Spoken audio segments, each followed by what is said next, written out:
పెట్టాలనుకున్న పరిస్థితులు అనుకూలంగా లేవు అని క్లియర్ గా చెప్పడం జరిగింది. ఓకే, ఏమన్నారు దానికి ఆమె? ఆలోచిస్తా అన్నది. ఆమె ఏమంటారు, నో అని చెప్పదు కదా ఎదురుగా. అంటే నాకు పలానా ఇబ్బందులు ఉన్నాయి, ఇట్లా వీళ్ళతో ఇబ్బందులు ఉన్నాయని చెప్పలేదా? చాలా చెప్పింది కానీ నేను లైవ్ లో షేర్ చేసుకోలేను కదా మీతో.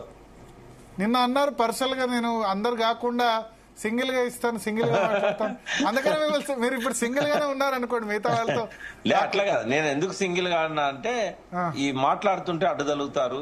నిన్న మాట్లాడేస్తాను, నేను చెప్పాలనుకున్నది చెప్పాను. బట్ ఏదున్నా కూడా ఇది ఎవరికి మంచిది కాదండి. ఆమెకు వ్యక్తిగతంగా ఆమెకు మంచిది కాదు, ఇటు పార్టీకి కూడా మంచి పరిణామం ఏం కాదు. ఇది సంతోషకరమైనది ఏం కాదు.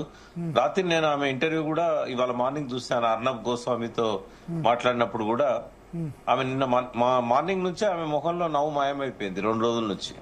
అంటే ఆమె కూడా ఎంత బాధపడుతున్నారు అనేది ఆమెకు కూడా ఎలాంటి బాధ ఉందనేది ఆమె ముఖంలోనే మనకు. అంటే న్యాచురల్ కదా, 18 సంవత్సరాలు ఇప్పుడు 2006 నుంచి అసోసియేటెడ్ 19 సంవత్సరాలు ఉన్న పార్టీ సస్పెండ్ చేస్తే న్యాచురల్ గా బాధగానే ఉంటుంది తప్ప సంతోషంగా ఉండరు కదా.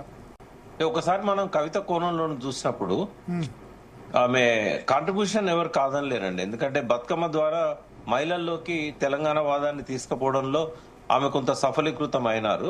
ఆ విషయంలో అనుమానం ఏం లేదు. తర్వాత జాగృతి ద్వారా ఆమె ఈ స్కిల్ డెవలప్మెంట్ ప్రోగ్రామ్స్ లో కొన్ని వేల మందికి ఆమె ట్రైనింగ్ ఇవ్వడం కావచ్చు, ఆమెకున్న పలుకుబడి ద్వారా సిఎస్ఆర్ ఫండ్స్ కావచ్చు, గవర్నమెంట్ ఆఫ్ ఇండియా ఫండ్స్ కావచ్చు తీసుకొచ్చి ఆమె చాలా మందికి జాబ్ ఓరియంటెడ్ కోర్సెస్ లో స్కిల్ డెవలప్మెంట్ ట్రైనింగ్స్ ఇవ్వడం అనేది, ఇవన్నీ కూడా ఆమె కాంట్రిబ్యూషన్ ఉంటుంది నిరుద్యోగ సమస్యకు ఒక పరిష్కారంగా.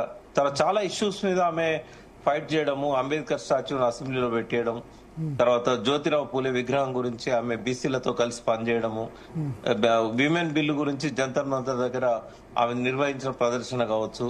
అన్నిటికంటే ఎక్కువగా ఆమె కాంట్రిబ్యూషన్ ఏంటంటే కేసీఆర్ గారు ఢిల్లీలో ఈ బిల్లు పెట్టే ముందు, అంటే బిల్లు అంటే పార్లమెంట్ లో పెట్టే ముందు కాదు, ఏఐసిసి లో పెట్టి తెలంగాణ ఇస్తామని జూలై 30 నిర్ణయం తీసుకునే ముందు అక్కడ ఎవరు కూడా ఆయన కాంటాక్ట్ లోకి రావట్లేదు. ఆ టైంలో తనకున్న పరిచయాల ద్వారా ఆమె అక్కడి ముఖ్యమైన నాయకులు, అంటే ఎవరైతే సోనియా గాంధీకి రోజు వాళ్ళ ఇంటికి పోయి కలిసి, ఆస్కార్ ఫెర్నాండెజ్ కదా, ఈయన పేరు చెప్పలేదు, బట్ ఆస్కార్ ఫెర్నాండెజ్ కావచ్చు, ఇంకా కొంతమంది కావచ్చు. మీరు ఢిల్లీలో ఉన్నారు కాబట్టి మీకు కొంత తెలుసు. సోనియా గాంధీకి అత్యంత సన్నిహితులను కలిసి కేసీఆర్ గారితో వారికి మీటింగ్ ఏర్పాటు చేసి మళ్ళీ ఒకసారి ఈ బిల్లు పెట్టడంలో ఆమెది ఆ రకంగా ఒక కీలక పాత్ర అని చెప్పొచ్చు. ఇవన్నీ ఉన్నాయి. ఆమె కాంట్రిబ్యూషన్ ఎవరు తగ్గట్లేదు. మరి అంతర్గత అసంతృప్తి ఎందుకు అంత పెరిగిపోయింది? హరీష్ రావు కూడా ఈ విషయంపై స్పందించారు, కేటీఆర్ తో మాట్లాడారు, ఆందోళన వ్యక్తపరిచారు అని చెప్తున్నారు. ఆయన టార్గెట్ చేయడం అనేది అది కరెక్ట్ కాదు కదా. ఇప్పుడు వాస్తవంగా మీకు తెలుసు ఎవరికి ఎక్కువ ఆస్తులు ఉన్నాయి, ఎవరికి ఎన్ని అప్పులు ఉన్నాయి. మరి 20 ఏళ్ళు ఆయన మంత్రిగా, 20 ఏళ్లలో దాదాపు 10 సంవత్సరాలు ముందు రాజశేఖర రెడ్డి గవర్నమెంట్ లో, తర్వాత కేసీఆర్ గవర్నమెంట్ లో ఒక మధ్యలో ఒక 1 year గ్యాప్ ఇస్తే 8.5 సంవత్సరాలు ఆయన మంత్రిగా ఉన్నాడు. ముఖ్యమైన పోర్ట్ఫోలియో చేశాడు. మరి సంపాదించుకోదలుచుకుంటే ఆయనకు కొద్ది అమౌంట్ ఎందుకు సంపాదించుకోవాలి? ఒకవేళ అవినీతి పాల్పడాలన్నప్పుడు స్కై ఇస్ ద లిమిట్ కదా. మరి తను మంత్రిగా కూడా లేదు కదా, తను ఓన్లీ పార్లమెంట్ మెంబర్ గా, అది కూడా ప్రతిపక్ష పార్టీలో పార్లమెంట్ మెంబరు, తర్వాత ఎమ్మెల్సీగా పనిచేశారు. మరి హరీష్ రావు గారి కంటే ఒక 2 రెట్లు ఏ రకంగా ఆమెకు అసెట్స్ ఉన్నాయి? ఎట్లా అంటే హరీష్ రావు కంటే 2 రెట్లు ఎక్కువ ఆస్తులు ఉన్నాయని మీరు ఎట్లా చెప్పగలుగుతున్నారు? ఏ క్యాలిక్యులేషన్? మీ చేతిలో ఫోన్ ఉంది కదా, చేతిలో ఫోన్ ఉంది, కొట్టండి వస్తుంది. అసెట్స్ లయబిలిటీస్ ఎవరికి? అంటే మీరు ఏడీఆర్ ఏమంటారు, ఎన్నికల కమిషన్ లో వేసిన అఫిడవిట్ దాని ప్రకారం అధికారికంగా అదే కాబట్టి మనం అదే చెప్తాం. మనం వాళ్ళు డిక్లేర్ చేస్తే చెప్తాం మనం. ఒక హరీష్ రావు దగ్గర కాళేశ్వరం అవినీతిలో కోట్లు తినుంటే 11 కోట్లు అప్పు కట్టలేకపోయింది ఆయన. ఇంకా అప్పు ఎందుకున్నది ఆయన వెంట? ఎవరికి? నేను చూడలేదు. ఇంట్రెస్టింగ్ విషయం చెప్తున్నారు మీరు. అఫిడవిట్ చూడలేదు.